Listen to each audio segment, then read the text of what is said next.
Hey everyone, and welcome back. In this video I'll be going over how to use the fine or precise position of the Atari 2600, so stick around for that. Alright, let's get this started. Here we have the code that we've been using forever, and we're gonna use the fine positioning. If you remember from previous video, we were actually moving the sprite that I have 15 pixel at a time, and that's because of the time difference. Because at minimum we need to load a value and start a value. If we were to load just to enable a ball, the missile, or whatever value that we want for our sprites, we need a minimum a load and a store, and that's a load is 2 and a store is 3 CPU cycles respectively, and that is equivalent to 15 pixels at a time move reset bulb or whatever sprite that we have. So to circumvent that, the creators of the Atari 2600 gave us some registers that we can work with, and this is gonna be our horizontal motion. So we have HM P0 P1. We have all our sprites over here, and we can set a certain amount of values in them to precisely, or fine position if you will, move the pixel at a X amount position. So we can move 1 pixel, 2 pixel, up to 15. So that circumvents this problem that we have of moving our sprites to our desired actual position. So we start a value, and then we're going to apply the H move, which applies to all of them. So all of these HMs is going to be applied. And if you don't want to apply all of them, you can manually set them to 0, since it's only this this will be the first one. So this last force that's going to be actually stored. So we load this value and we move. If you want to clear all of them, we do HM clear. So let's just demonstrate this with code over here. So let's start with our standard practice that I've been using. 2 ball, come over here. I think 2 is good enough. And right over here, let's load X with FF and store that into enable ball, since I think it's a ball, it's easier to demonstrate. And I'm going to store A, which already contains 0 over here with enable ball. Let's assemble and see what I have over here. So here it is. Oh, that's my Alexa. Don't worry about that. Here's our ball. And now we wanna move. Let's move our ball a little bit more. So a bit more to the right. So the easiest thing is just set it to sleep. Sleep 39. Let's just test this out, and then let's restrobe it with reset ball. So there it is. So we moved a little bit. Let's go 50. Let's see where that is. There it is. Okay, it's fine. So now we want to move precisely, and to demonstrate how this our horizontal motion works, let me create a variable. So to do that, seg.use, let's name it var org 80. So, and then let's call it counter. Define space 1 and set it with 0. Initialize it with 0, should I say. And at the end, let's increment counter. Pretty cool. So now let me do this over here. And now let's just load X with counter and store X on HM ball, horizontal motion ball. So if I see, as you clearly see, nothing happened. Let me change this for 45. Let me see if I can get on the middle, just for aesthetics reason. Good enough. Alright. Now, as you see, it didn't work. And that is because, like I said, we need to store a H move. And it doesn't matter which value, it's a strobe value, meaning as soon as you write it, it's gonna work. So H move. And you know it's a strobe value simply because of this. Beep beep beep. Alright, so now let's assemble, and it didn't work. Just because every time we move with our horizontal motion, we have to do a W sync, weight sync, and then you set a H move. So if I were to do that, here it is, our sprite moving 15 pixels at a time. So our last video was jumping from here to here, and within this 15 pixels difference, using this H move to offset the difference. So that's a precise way you can use to have this motion over here. And where is it? Not you. And as you notice here, let me run here. With this sample over here, we have this black bar, and that is a bug of that happens with the Atari 2600. And if you don't worry, it's on all of the games pretty much. And just to show you guys that, let's run Stella. Here we have like let's say Frostbite, and you see this black bar over here. Let's go to debug mode really fast. Let's set debug colors. Here we have this HM, which is our H move, and as you see, all of them is white because all of the bars are white. So if you see other games, Hero, let's do this. All of the bar is white as well. Let's say River Raid. See a black bar over here, and that's because the H move is being applied to all of the screen. That's why this is black bar on the games. Of course, some games not you will circumvent as a menu. We have like Missile Commando over here, Missile Control. I'm sorry. And if you see over here, there's black sprites over here, there's black bars over there. That's because the H move is being applied everywhere over here. So if we were to debug mode, let's just show you guys. Here it is, all these black bars. And well, now it's white, just to demonstrate the H move. If you see the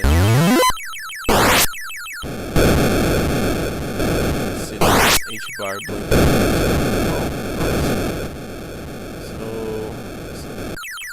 So it's up to you if you wanna, when you're creating your game, this ball here or this black bar here or not. And I think some people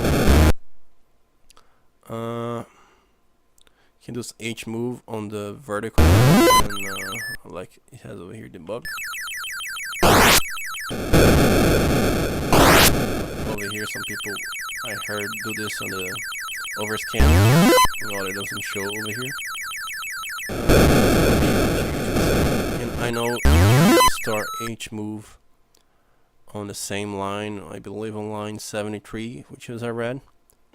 You won't have any black bars, but that's a big hassle of itself. So I'm not gonna do that. And if you come over here, let's put some H. So there's some H move here. Let's put H move here. H move here. So here is our black border over here, pretty much like before. And here's our debug colors. Here's the white strip that we saw in the other games. So that's how you find position. this or sprites over here. And of course, you have better ways to do it than this sample that I showed. I just show you how the register works. So let's just delete everything. Choose, delete.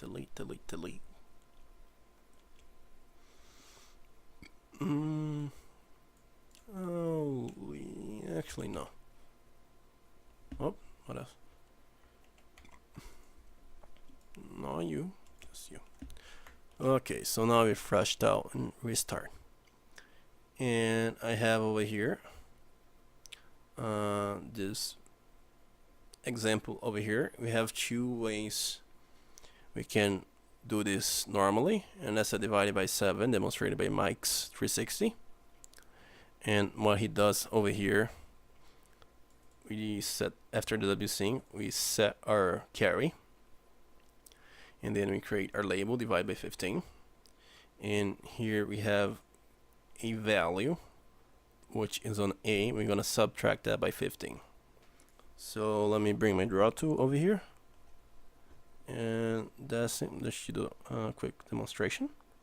If I have, for example, it's pretty standard. Let's say if I have, I don't know, 18, and I want to divide it by 2, I know it's 9, but, well, divided by 2 is, we can left shift that and right shift. Let's say divide 15, as we're saying.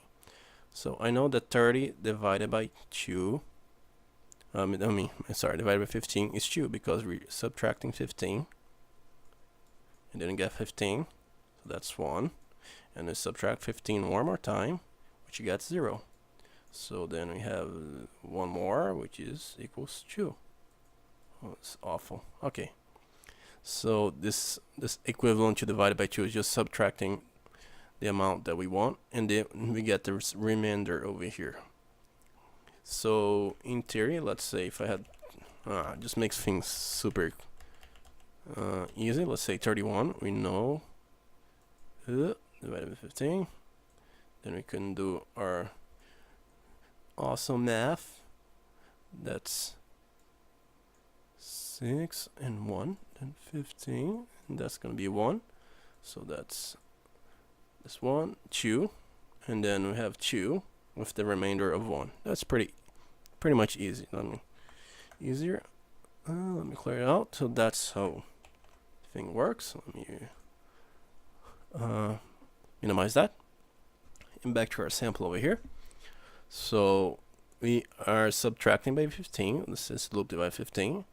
For subtracting the value of A, the register, the accumulator, and then we're gonna branch out until it goes negative.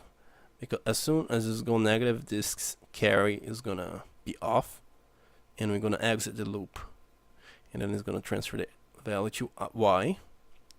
And then he has a find table over here. This find adjust to begin, and according to the value of the remainder, we're gonna load Y. So the remainder is on Y. I'm gonna go to this find table right over here. Gonna look at the value that corresponds to the. So for example, if there's 5, I don't know, there's going to go to 5 over here, 5 left, and then I'm gonna store the value of loaded in A into the player 0, and then right here the find position, and then the actual 15 pixels position, and then we return from the subroutine, from the jumps. So that's Mark's 360. Well, at least just highlighting how you use, and you also have this spiceware, which is a pretty much the method that I use that I've used, which is almost the same. But as you notice over here, let's go to the code first. We're gonna do the same thing in our code. You set the carry, then WSync, so almost identical. Here we do this. He does it first. We do this the loop identical, divide loop, and then we have this, which I'm not really sure what it does, but I know it's gonna certainly all this code is gonna make shift the register to your desired location, and then we're gonna store A with the position that's on, store the value of A of X, and X hold the value. That's simply because, let me go over here. So here we have horizontal player 0 if 1 2 3 so if you see here, I'm sorry, see here this is hex position 20 on your memory, 21, 22, 23, and 24. So with this code, if I want to move the player 0, I set it to 0. If I want to play player 1, I play 1, so it's going to go one extra position. So player 0 plus 1, HM horizontal motion player 0, location plus 1, which will be player 1, horizontal player 1. If it will be plus 2, it would become missile 0, plus 3, missile 1, and plus 4, hover ball over here. So that's the code equivalent, and then we set our reset player position, and that's the same exactly thing. So see, exact same. So this plus 1 is just, we have a way to manipulate which one of this reset sprite and the horizontal motion of the sprite. And as you see over here, he was kind enough to put here the computer cycles. So here you have a 2 plus 2 is 4, 6, 8, 10, 12, 14, 19, and 23 right after this. Meaning that if I bring my calculator over here, calculator, if it loads, there it is. If you have 23 times 3, here we have right 68, 69.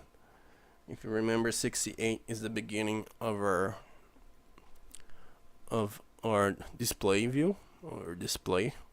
So doing this, we actually, even if you set 0, is going to begin right after, around the first pixel of our screen, which is pretty good. So right here is SpiceWare says the benefits. Eliminate this table, and sometimes it can go over the second scan line, so the disadvantages. So that's a good way to implement our fine positioning over here. So let's just copy this and put it on our code. Shoot.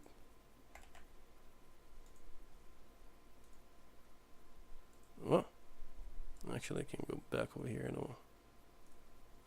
alright, so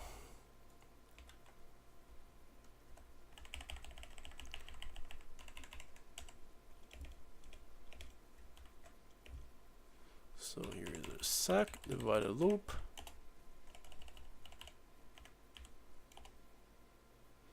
So, well, actually they deleted the ball. There's one W sync there. Let's do this ball thing again. Let's put 89.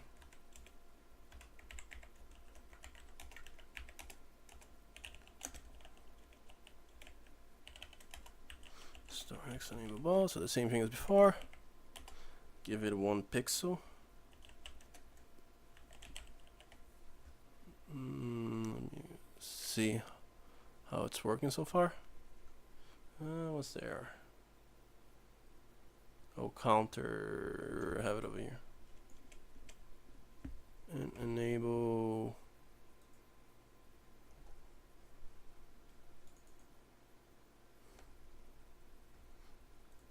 Oh, it's not capital.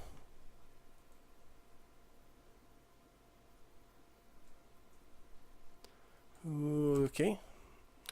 So now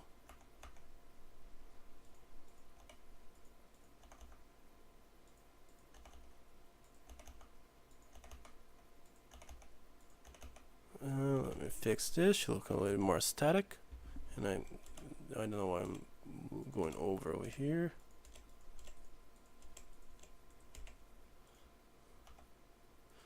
Okay, so now let's load A0 just to make sure, and then we're gonna load A here with I don't know, I'm gonna move 5 positions. So this is gonna correspond from 0 to 160. So that's position 5. Let's see how we have over here. So we load A5, set the WSync. Oh, let me load A after the WSync. Makes thing. Okay, so this is gonna be a position. Subtract by 15. We have our thing over here. Then let me take this off over here.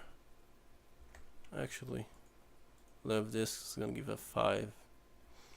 This is forcing a 5 is pretty much unclear. Let's do something like 50. Oh, let me just do. Oh, of course, I don't know why. I also have to load X if you want ball. So I have player 0, 1, 2, 3, 4. Load X with 4. Oh, no one, 4. And there it is. Because I moved 5 positions. Let's do 15. There it is. Let's do 50. Position 50. And now just let's do the same thing as before. Now let's create the counter one more time. I know I deleted. I should have kept it. Var 80 counter ds 1 space, initialize to 0, increment counter somewhere over here. How about here? Increment counter. That's gonna be the same. Load A with counter.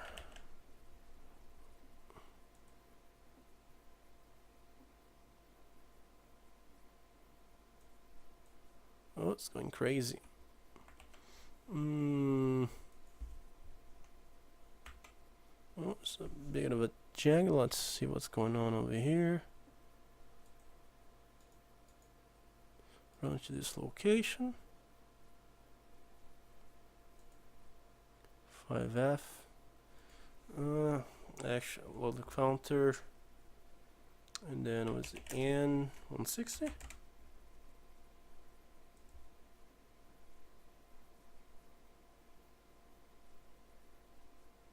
Oh, there's a bunch of crazy behavior happening right over here. Let me just adjust this.